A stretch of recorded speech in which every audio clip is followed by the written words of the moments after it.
नाथ नारायण वासुदेवा हे नाथ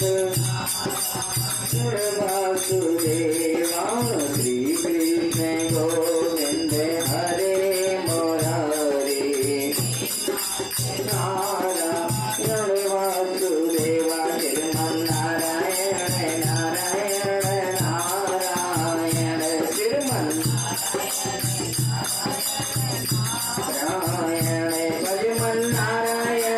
नारायण नारायण भजमन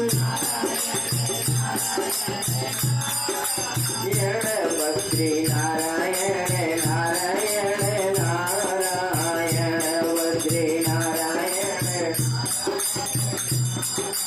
नारायण जो नाम जपते हैं नारायण जो ओ नारायण जो नाम जपते हैं नारायण जो ओ मात पिता तुल नारायण अपने नारायण श्रीमन्नारायण नारायण नारायण श्रीमन्नारायण भजमन नारायण नारायण नारायण भजमन नारायण ओम लक्ष्मी नारायण भगवान की वृंदावन बिहारी लाल की कार्तिक महात्म की तुलसा महारानी की गौ माता की गंगा मैया की गोवर्धन भगवान की गद्दी के रक्षक हुओ हनुमान जी लई के गदा चहोर से ध्याओ जो कोई दुष्ट निकेतन आवे ताहि महाप्रभु मारी भगाओ जो धर ध्यान कथा सुनिए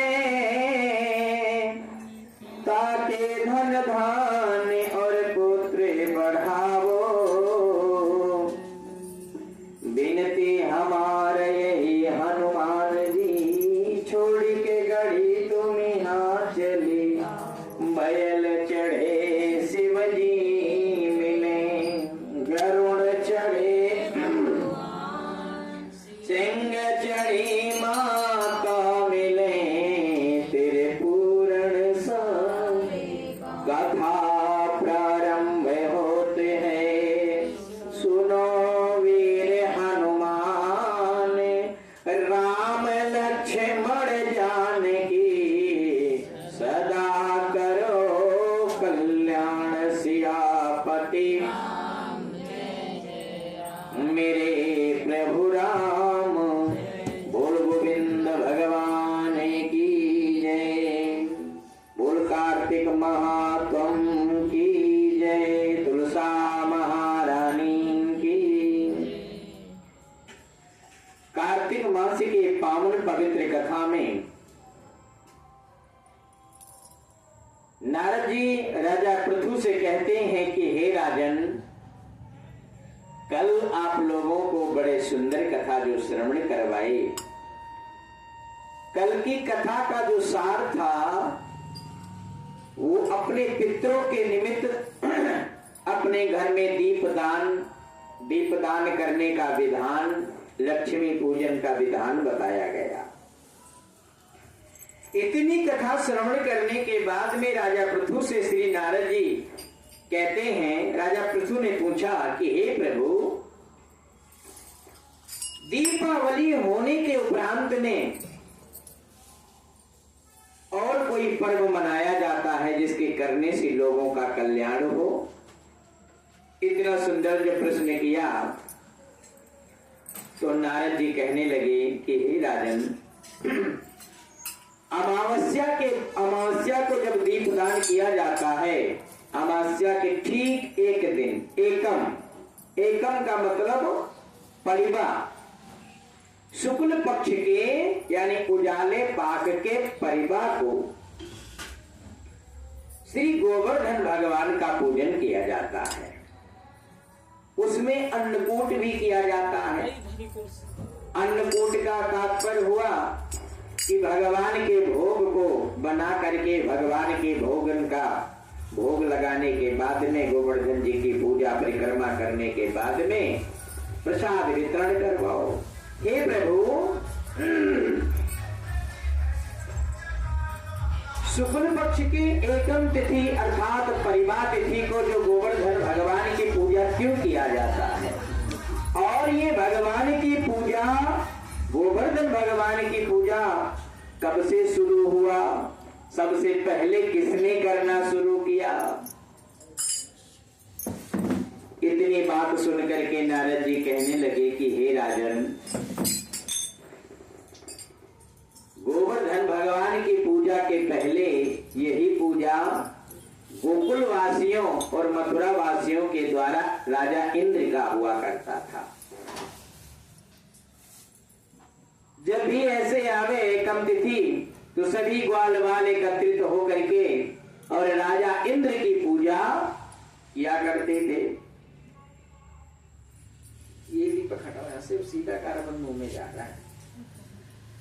बोल गोविंद भगवान की जय, लक्ष्मी नारायण भगवान की।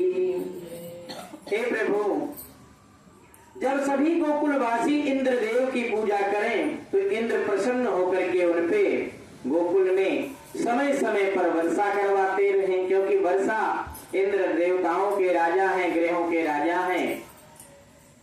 तो समय समय पे बारिश होता रहे, समय समय पर मानसून सही रहे तो इंद्र देवता बड़े प्रसन्न हो गए।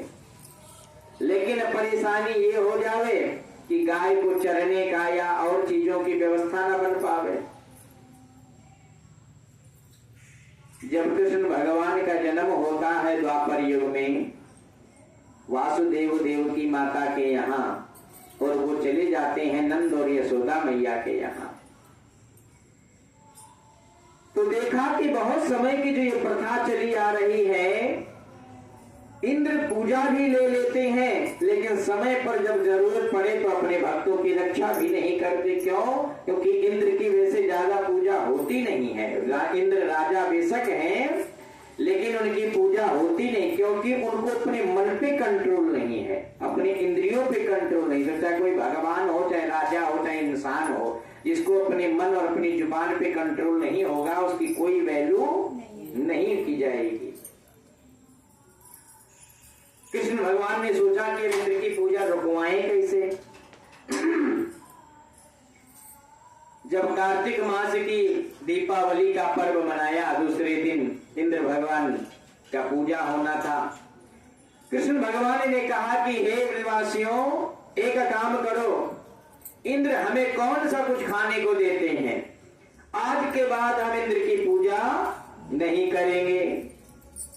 फिर किसकी पूजा करेंगे? हम तो गोवर्धन भगवान की पूजा करेंगे। कम से कम गोवर्धन तो ऐसा है कि गैयों को चरने के लिए हरा हरा चारा देता है और उन्हीं गैयों का हम दूध पीते हैं, माखन खाते हैं, और तो कम से कम कुछ तो लाभ मिल रहा है। बड़ी बड़ी बलाओं से हमें गोवर्धन भगवान रोकते हैं, बचाते हैं। अच्छा, भगवान को करवाना है तो भगवान का कहना कौन नहीं मानेगा? वो तो मन में बस जाए बस।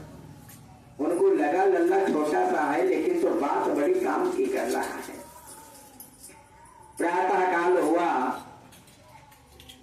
इंद्र देवता बिल्कुल तैयार है पूजा के लिए। इधर सभी गोकुलवासी गोवर्धन इत्यादि सारी सामग्री लेकर के पूजा, पुष्प, अक्षत, चावल, दूध, दही सब कुछ लेकर के और पर्वत के पास पहुंच गए। गोवर्धन भगवान को प्रणाम किया और प्रणाम करने के बाद में पहले नहलाया। अब नहलाए कहां से? एक बाल्टी पानी ले जावे, पर्वत पे फेंके और नीचे चलावे। कोई इतना बड़ी देवता थोड़ी है, वो तो 7 कोस के हैं। सभी ने कहा कि प्रभु हमारे नहलाने से कैसे नहलाएंगे? कृष्ण भगवान ने कहा चिंता करने का विषय नहीं है, आप भाव लगाओ और यहीं पे गंगा प्रकट हो जाएंगी। गोवर्धन भगवान में इतनी शक्ति है। क्यों? अब भगवान ये बताना चाह रहे हैं कि गोवर्धन की शक्ति क्या क्या है, क्योंकि बिना शक्ति के कोई पूजा भी नहीं जाता। ध्यान देना, तो कुछ तो चमत्कार दिखाना पड़ेगा। सभी गोकुलवासियों ब्रजवासियों से कहा कि तुम लोग अपने आंख बंद करके और गंगा जी का ध्यान करो। और जैसे ही ब्रजवासियों ने एक साथ ही हाथ जोड़ करके आंख बंद करके गंगा जी का ध्यान किया, भगवान ने जरा सा इशारा किया और गोवर्धन पर्वत के पास ही मानसी गंगा प्रकट हो गई। बोल गंगा मैया की। ब्रजवासियों को लगा कि अभी तो थोड़ा सा प्रार्थना किए हैं और गंगा निकल गई, गंगा प्रकट हो गई। अगर वास्तविक रूप से हम पूजा करेंगे तब तो हमारा बड़ा भला हो जाएगा। कैसे करें? हाथ जोड़ करके प्रार्थना किया। अब तो भैया ले दूध ड्रम चढ़ रहे हैं, फलानी चीजें जो भी दूध दही मक्खन फल फूल मेवा मिष्ठान सुपारी पान सब चढ़ाए जा रहे हैं, सब चढ़ाए जा रहे हैं। लेकिन कान्हा एक बात बताओ, हम चढ़ा तो रहे हैं लेकिन इसे खा कौन रहा है? कोई तो दिखाई पड़ता नहीं। भगवान ने सोचा और बात फंस गई। कृष्ण भगवान ने क्या काम किया? अपना ही रूप धारण छोटा सा बना लिया और वो जाकर के टीले पर बैठ गए। इधर कन्हैया जी हैं, उधर कन्हैया जी का दूसरा रूप। लाओ ब्रजवासियों भोग लगाओ। अब तो ब्रजवासियों को बिल्कुल पक्का पता चल गया कि गोवर्धन बिल्कुल सही है भैया।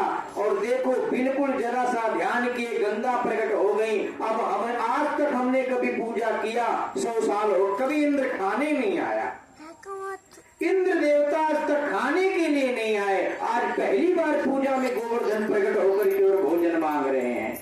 अब भगवान एक तरफ से चढ़वा रहे और दूसरी तरफ खा रहे। अच्छा कोई तुम्हारे घर जावे, वो तो मानो भगवान की बात है, कोई ब्राह्मण भी जावे, कोई अतिथि भी जावे और तुमसे कहे कि लाओ मुझे कुछ चाय पिलाओ, तो तुम्हारा दिल बड़ा प्रसन्न हो जाएगा। अगर तुम दान वान करते होंगे तो। समझ गए ना? जैसे मैं कल गलती से गया था एक जगह पे भैया, अब मैं गया वहां पे, अब वहाँ फरमाइश आ रही है, मेरा तो पेट भरा, मैं करूँ क्या? पहले एक गिलास चाय आई, फिर फलाना फिर ढिमकाना। मैं गलती में क्या करूँ यार, अब नाम नहीं बताऊंगा। तो बोल गोविंद भगवान की। तो इसलिए जिसके यहाँ जो खिलाने पिलाने के इच्छुक होते हैं ना, वो प्रयास करते हैं कि मेरे घर कोई ब्राह्मण आवा है या मेरे कोई रिश्तेदार आवा है, उसको जितना अच्छा कर सको और वो खाएगा तो उसको और ज्यादा अच्छा लगेगा। बिल्कुल सेम कहानी ब्रजवासियों की है। ब्रजवासियों ने सोचा इतना साल हो गया इंद्र की पूजा करते, कभी तो इंद्र आए नहीं, ऐसे भोग लगा के चले जाते थे। अब देखो स्वयं भगवान गोवर्धन खा रहे। अब तो ब्रजवासी नाचने लगे, गाने लगे और खूब आनंद से अपने जीवन को काटने लगे। इधर इंद्र ने देखा कि मेरे लिए आवाहन क्यों नहीं हुआ भाई, अब तक तो मेरे लिए खुशबू आ जाती थी, धूप अगरबत्ती की इंद्राय नमः इंद्रा, तो कुछ हुआ ही नहीं। अपने घर दूत को भेजा, सुबाहु नाम के दूत को भेजा, जाकर के देखो ब्रजवासी कहाँ सोए पड़े हैं आज। और जब आए सुबाहु जी तो देख रहे हैं कि वो तो गोवर्धन का जय जयकारा लगा रहे हैं। वहां गोवर्धन पे धूप अगरबत्ती खूब में और मिष्ठान बड़े बड़े वस्त्र चढ़ रहे हैं। आकर के समझाए रे भैया सुनो, कोई सुनने के लिए राजी नहीं, भगवान के नाम में मतवाले हुए पड़े हैं, क्या करें? जाकर के इंद्रदेव से बताया कि भैया तुम्हारी तो वहां कोई नाम ही नहीं ले रहा है, सब गोवर्धन गोवर्धन गोवर्धन कर रहे हैं, क्या करें? इंद्र ने कहा जाकर के थोड़ा तेज हवा चला दो, झकझोर दो सबको। इंद्र कह रहे हैं, राजा कह रहे हैं, तो कैसे नहीं माना जाएगा? आए हवा खूब तेज का